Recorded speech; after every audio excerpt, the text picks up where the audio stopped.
This episode contains graphic descriptions of crime and narrations involving suicide. Listeners' discretion is advised for children under the age of 18 and for individuals who may be sensitive to the details in this episode.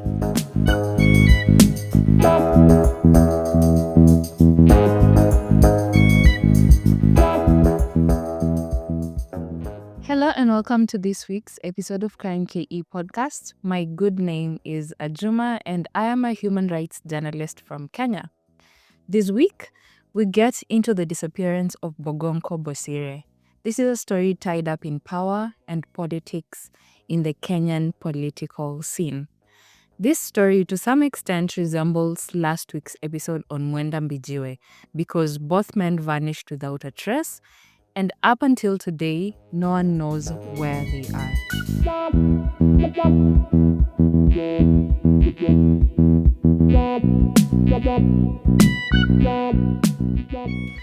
Dickson Bogonko Bosire grew up in his parents' home in Rangondu Farm in Kuresoi North in Nakuru County. According to several accounts, he was an ambitious young man from an early age. He went on to study broadcast journalism at the Kenya Institute of Mass Communication, and he graduated in 2004. He started a career in media immediately after, and according to accounts from his family, Bosire became the breadwinner of the family, educating his siblings and even making sure that his ailing father was taken care of. His father described him as the pillar of the family because of the role he played in keeping his family together and running. The one thing that caused disagreements between Bosire and his parents was his constant drinking and smoking. It turns out Bosire had a problem managing his drinking desires, and in one interview, his close friend Dennis Itumbi, who will keep coming up in this story, his close friend said that his drinking problem got so bad that he was kicked out of a job once and he had to go to rehab. After he finished his studies, he worked in several media houses before he got into political activism. He started a blog called the Jackal News Blog, which became popular so fast because of the stories that he covered. He wrote everything, from local news to commentary, juicy gossip, and he was so good with his pen that he became one of the most authoritative bloggers at the time. The Nation describes his style of writing as a blend of confrontation and libel intermingled with dark, sarcastic humor.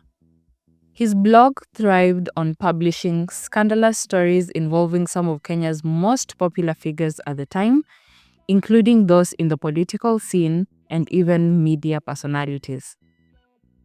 Dennis Itumbi stated that he was the one who introduced Bosire to the Uhuru Kenyatta campaign during the 2013 elections after he observed how much Bosire struggled to maintain a job during his time working in media because of his drinking problem.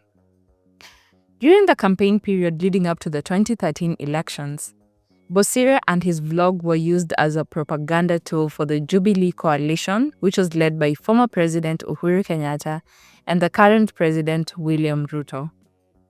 He would write blog posts spreading propaganda against the opposition coalition at the time, CORD, while drumming up support for the Uhuru Kenyatta side.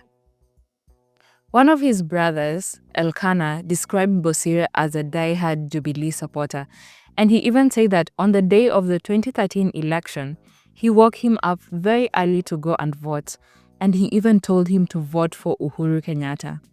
When he came back from the polling station that evening, he said that Bosire confirmed that he had voted and gave him 1,000 Kenyan shillings as appreciation. But before all the propaganda, Bosire had been very vocal about Uhuru and Ruto's case at the International Criminal Court. They were being accused of having a hand in the 2007 to 2008 post-election violence. Now, the case against Uhuru Kenyatta ended in 2015 due to a lack of evidence and alleged witness tampering. And according to the ICC website, the charges against him were withdrawn for lack of evidence due to withdrawal of key prosecution witnesses And also, the Kenyan government had refused to hand over evidence that was vital to the case. The case against William Ruto was also terminated later on in April 5th of 2016 due to insufficient evidence and issues of witness tampering. Several witnesses and people with knowledge about the case went missing and died under mysterious circumstances. Bosire was considered an ally of former President Uhuru Kenyatta because of his tone in the coverage of the ICC cases. At some point, he was even accused of revealing the identities of anonymous prosecution witnesses in the ICC case. The Nation reported that just a day before he disappeared, on September 17th of 2023, he revealed the identity of one of the anonymous ICC witnesses through his Twitter account, and this even caught the attention of a High Court judge who personally called Bosire and asked him to keep off the ICC cases.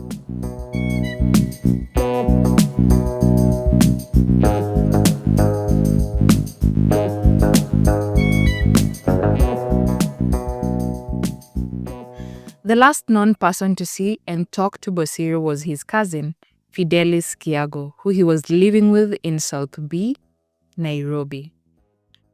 Kiago told the media that leading up to his disappearance, Bosire was very unsettled, confused, and he drank more than he usually would. On that day, he went missing.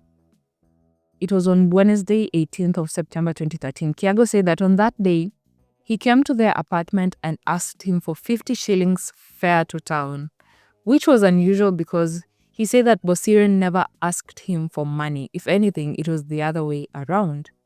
He gave him the money and he said that Bosire told him that he would send him upkeep money when he got to town, but that would be the last time he would ever see him. He waited for his call after he left, but nothing came. After 2 days with no communication from Bosire, he alerted his family. According to Elkanah's account of events, when Kiago called him to tell him that Bosire had not communicated for 2 days, he immediately knew that something was wrong because Bosire would always talk to him. Now, most of Bosire's family knew him as a very secretive person. They say that he would do things and even travel around the world without telling them sometimes. They had even just learned not to ask him a lot of questions about his work because he barely revealed anything. Elkanah said that Bosire had once traveled all the way to Europe and back without telling his family, and they only learned that he had when he stumbled on his plane ticket in the house. His parents and family had made peace with his lifestyle, even the parts that they didn't understand, and that is why they didn't immediately panic at first when they were told that he was missing. They thought that it was one of those times where he goes missing for a while and resurfaces later.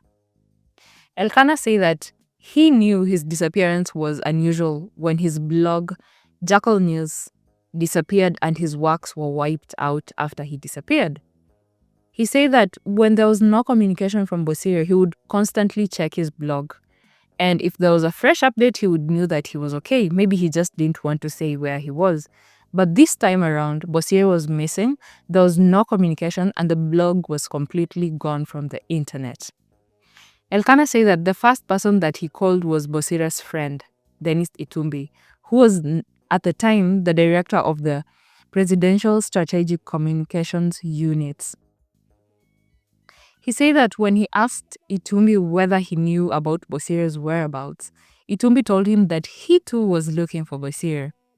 He told Elkanah that his efforts to use government resources to locate Bosire had been unsuccessful so far.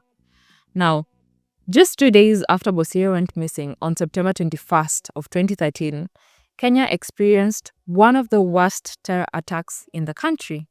The Westgate Mall in Nairobi was attacked by Al-Shabaab terrorists, leaving 71 people dead and more than 200 people wounded. At this time, Dennis Itumbi suggested that Bosire may have been one of the victims of the Westgate attack because the Westgate attack was a very big story, the kind that Bosire would have covered through his news blog. And in even one interview, Itumbi is quoted saying We could not understand how Jackal was silent on such a major issue. And that was on everyone's mind, everyone who was looking for Bosire. How could he be silent on such a big news story that everyone in the country was talking about? Elkanah said that after the Westgate, he visited several mortuaries around Nairobi to see if he was among the victims of the attack, but he did not find him. He said that he was sure that Bosire was not a victim of the attack, but he just checked anyway to remove any doubt. Now, on Monday, 23rd of 2013, after looking everywhere they could for him, Elkanah filed a missing persons report for Bosire at the Industrial Area Police Station. But this just started Bosire's family's long and endless search for him. 2 months after he went missing, his family was told that there was a body of a man who resembled Bosire at the Naivasha District Hospital. So they went and verified that it wasn't him. Elkanah said that he once even tried to ask Safaricom for help in tracing Bosire's last communication, but that did not bear fruit. Safaricom told him that Bosire's phone could not be traced, and they refused to release his communication records, which would have shown who spoke to him just before he disappeared. Elkanah said that he stopped looking for answers when he started suspecting that someone was listening in on his calls. In one interview, he says that at the time this was happening, he had just become a new father and his wife had had a very difficult delivery, so he had a lot to lose. He stopped asking questions and he stopped going to police stations so that he would not end up with the same fate as his brother. His family waited and waited for years with no answers and nothing coming through. The only thing that was happening was some weird activity on his social media platforms. Now, on 2nd February of 2014, that was just a few months after Bosire disappeared, a tweet was put up on his account, on his Twitter account. And I'm going to read it word for word. It said, "Bogonko died. And I know because I am posting from the phone he had. He became a loose mouth at the end and he had to be eliminated." That was the tweet that went up just a few months after he died. Nobody knows who was using his account or who actually tweeted this information to the public. Now, 3 years after his disappearance, on August 10th of 2016, his Facebook page name was changed from Bogonko Bosire to Kenya E-News. Kenya with 2 A's. The last social media activity was on January 20th of 2020, which was more than 6 years after his disappearance. The tweet was a Facebook link which, like other leads in his disappearance, led to nothing. The search for Bosire has been a roller coaster for his family, mainly because they did not have a lot of information about his job because of his secretiveness, and also all the channels that they have tried to solve it have been unsuccessful. His father said that they knew that Bosire had his own media company, but they didn't know that he was writing things that made some people angry. He said that they were not even aware of his involvement with ICC and the ICC cases or his reporting on that. His mother said that around 2 weeks before he went missing, he called her and told her that he would soon be working at the State House, which also didn't happen. 8 years after his disappearance on 14th January of 2022, Bosire's elder brother Joshua Bosire died by suicide. According to several reports, Joshua may have taken his own life after feeling overwhelmed by the responsibility of caring for his ailing father, which was previously Bosire's responsibility. Unfortunately, Bosire's father died just 1 month after Joshua on February 21st of 2022 without closure on Bosire's disappearance. There have been so many theories on what happened to Bosire, one being that he may have rubbed one of the people he featured on his blog the wrong way and they decided to eliminate him. Another is that he could have met the same fate as the ICC witnesses that he had covered on his blog. And some people believe that he may have fled to the Democratic Republic of Congo, but again, his family does not believe he did because he would have eventually communicated with them at least, not for more than 10 years, even after the deaths of his father and brother. The public, and specifically Kenyans on social media, have been very accusatory towards Dennis Itumbi in this case, even today. In a 2023 media interview, Itumbi responded to these accusations saying that his accusers are hypocritical noisemakers because most of the people who are pointing fingers towards him were not concerned about him when he was alive. Now, up until today, the disappearance of Bogonko Bosire remains one of Kenya's biggest mysterious disappearances. To end this episode, I am going to leave you with one of Bosire's favorite sayings, which is, "You are either the source or the target."